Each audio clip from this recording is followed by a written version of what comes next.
नमस्कार, आदाब, सत श्री अकाल, जय भीम, जोहार। मेरा नाम है नवीन कुमार। दो नए चुनाव आयुक्तों की नियुक्ति के साथ ही एक बड़ी खबर सामने आ रही है कि 2024 के चुनावों का ऐलान होने की तारीख तय हो गई है। कहा जा रहा है कि मुख्य चुनाव आयुक्त राजीव कुमार इसी का इंतजार कर रहे थे। आपको पता ही है कि पूर्व आईएएस अफसर ज्ञानेश कुमार और सुखबीर संधू को नया चुनाव आयुक्त बनाया गया है। एक जगह फरवरी से ही अनूप चंद्र पांडे के रिटायर होने से खाली हुई थी और दूसरी जगह 8 मार्च की सुबह अरुण गोयल के अचानक इस्तीफा दे देने से। अब देखिए कि जैसे ही दोनों आयुक्त पद संभालेंगे वैसे ही चुनाव की तारीखों की उल्टी गिनती भी शुरू हो जाएगी। और यह उल्टी गिनती बहुत लंबी नहीं होगी, ज्यादा से ज्यादा 48 घंटे या 72 घंटे। माना जा रहा है कि दोनों ही नए चुनाव आयुक्त 15 मार्च को अपना कार्यभार संभाल लेंगे।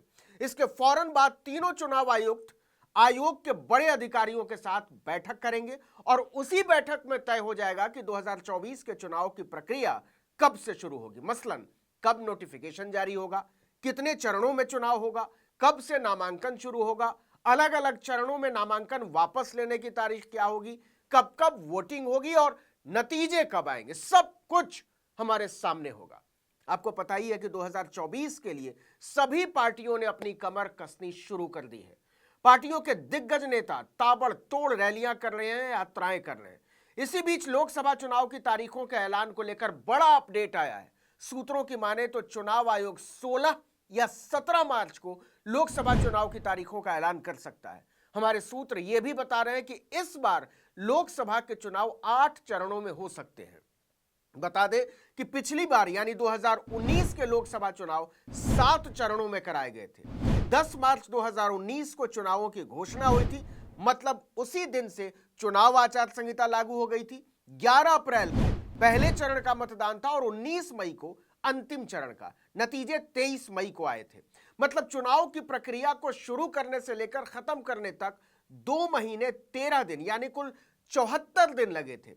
इस बार भी लगभग इतना ही समय लग सकता है, लेकिन चुनाव के चरण बढ़ सकते हैं क्योंकि इस बार जम्मू कश्मीर, लद्दाख और मणिपुर जैसे कुछ राज्यों में हालात पिछली बार की तुलना में बेहद अलग है। आपको पता ही होगा कि सरकार बनने के 6 महीने के भीतर प्रधानमंत्री नरेंद्र मोदी ने 5 अगस्त 2019 को जम्मू कश्मीर से धारा 370 हटाकर उसका विशेष राज्य का दर्जा खत्म कर दिया था। इसके साथ ही जम्मू कश्मीर और लद्दाख को अलग करके पूर्ण राज्य का दर्जा भी छीन लिया था। इसके बाद से राज्य में न तो कोई विधानसभा है और न ही चुने हुए विधायक, न ही कोई चुनी हुई सरकार। देखिए कि जम्मू कश्मीर में तो तब भी सैद्धांतिक तौर पर एक विधानसभा होगी, चुने हुए विधायक होंगे, हालांकि चुनाव नहीं हुए, लेकिन लद्दाख में तो वो भी नहीं।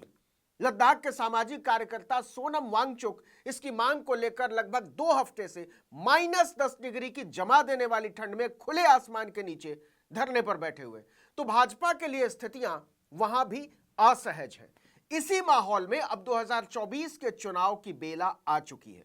24 से 72 घंटे के बीच किसी भी समय तारीखों का ऐलान हो सकता है, लेकिन इसके पहले ही सारे दलों ने अपने अपने कील कांटे दुरुस्त करने शुरू कर दिए। लगभग सभी राष्ट्रीय दलों ने अपने अपने उम्मीदवारों की लिस्ट भी जारी करनी शुरू कर दी है। वहीं गठबंधन में शामिल होने वाले छोटे दल या कई राज्य स्तर की पार्टियां सीट साझेदारी में अपने अपने हिस्से को लेकर बातचीत शुरू कर चुकी हैं। कुछ पार्टियां तो दोनों ही खेमों में अपने लिए बेहतर गुंजाइश की तलाश कर रही हैं। आप समझ गए होंगे। जैसे लोकसभा चुनाव के लिए बीजेपी अपने उम्मीदवारों की पहली लिस्ट सबसे पहले जारी करनी शुरू की थी। अभी तक भाजपा की तरफ से 2 लिस्ट जारी की गई है। इनमें 250 उम्मीदवारों का ऐलान हो चुका है। इसके बाद दबाव में आई कांग्रेस ने भी पहली लिस्ट जारी की। पहली लिस्ट में 39 उम्मीदवारों का नाम उसने सामने रखा। छत्तीसगढ़ की 6, कर्नाटक की 7, तेलंगाना की 4, मेघालय की 2 और लक्षद्वीप, नागालैंड, सिक्किम और त्रिपुरा की 1-1 सीट के लिए उम्मीदवार दिए। इसी में केरल से, वायनाड से राहुल गांधी की सीट भी शामिल थी।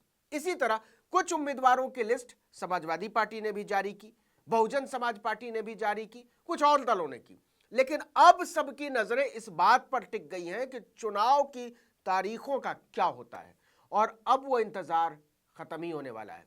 जैसा कि हमने शुरू में बताया, 24 से 72 घंटे के भीतर चुनाव आयोग तारीखों का ऐलान कर सकता है। इस बार चुनाव में ओबीसी कार्ड को लेकर बहुत जोर है। भाजपा और कांग्रेस दोनों ने अपनी लिस्ट जारी करते हुए इस बात पर जोर दिया कि कितने उम्मीदवार ओबीसी यानी पिछड़े तबके से आते हैं। बिहार में हुई जातीय जनगणना का दबाव इन लिस्ट पर साफ नजर आता है। मध्य प्रदेश का मुख्यमंत्री यादव जाति और हरियाणा का नया मुख्यमंत्री सैनी यानी मौर्य कुशवाहा बिरादरी से चुनने के पीछे भी इस दबाव का बहुत बड़ा हाथ बताया जाता है। कहने का मतलब ये कि नरेंद्र मोदी ने अब की बार 400 पार का जो नारा दिया है उसके आसपास पहुंचने के लिए पार्टी नई सोशल इंजीनियरिंग भी कर रही है और इसका असर चुनाव नतीजों में देखने को मिल सकता है। खासकर यूपी और बिहार के कई बड़े नेता जैसे समाजवादी पार्टी के चीफ अखिलेश यादव, आरजेडी के कार्यकारी प्रमुख तेजस्वी यादव, उपेंद्र कुशवाहा हैं, स्वामी प्रसाद मौर्य हैं, ओम प्रकाश राजभर हैं, जीतन राम मांझी हैं, ऐसे नेताओं पर मोदी की नई सोशल इंजीनियरिंग बहुत दबाव डाल रही है, उनको परेशान कर सकती है। कई टेलीविजन चैनलों पर ओपिनियन पोल का दौर शुरू हो चुका है और हर पोल में यही साबित करने की कोशिश की जा रही है कि मोदी 400 के आंकड़े को छू सकते हैं, पहुंच सकते हैं वहां तक। लेकिन अब अनुमानों के दौर पर विराम लगने वाला है। सारी पार्टियां जनता के बीच जाने की तैयारी कर रही हैं क्योंकि उसी को तय करना है कि उसका भरोसा किस पर है। कहने को राहुल गांधी और इंडिया गठबंधन के दूसरे नेता बोल जरूर रहे हैं कि वो मोदी को हराने के लिए मैदान में उतरेंगे, लेकिन ये इतना आसान नहीं होने वाला है। और आसान से ज्यादा जो मुद्दा है वो ये कि विपक्ष की ऐसी तैयारी फिलहाल नजर नहीं आती, लेकिन बावजूद इसके चुनाव में तो उतरना है ही। बस 2 दिनों का इंतजार और एक बार चुनाव की तारीखें सामने आ जाएं, फिर तो जो तय करना होगा वो जनता करेगी और इसी का इंतजार है पूरे देश को। इस वीडियो में इतना ही, लेकिन अगर आपने आर्टिकल 19 इंडिया को अब तक सब्सक्राइब नहीं किया तो फौरन कीजिए, बेल आइकॉन दबाइए, घंटी जैसी आकृति केवल यूट्यूब पर अभी आप हमारे वीडियो देख पा रहे होंगे, तो ज़्यादा से ज़्यादा लोगों को हमारे चैनल तक पहुंचाइए, शेयर कीजिए, लाइक कीजिए, कमेंट कीजिए। ट्विटर हैंडल आर्टिकल 19 इंडिया और मेरा ट्विटर हैंडल नवीन जर्नलिस्ट। नमस्कार। और विनीत गोयल की जिस ढंग से नियुक्ति हुई थी उस समय अरुण गोयल, विनीत गोयल हमारे वहां डीजी है ना, उसके लिए था, बंगाल का डीजी थे। तो ये जो गोयल साहब की नियुक्ति के समय हमारे सुप्रीम कोर्ट ने यह टिप्पणी किए थे, आपको शायद याद है, कि लाइटनिंग स्पीड में उनको नियुक्ति किए गए थे और वैसा ही लाइटनिंग स्पीड में भी वो भी निकल गए, रेजिग्नेशन डाल दिए।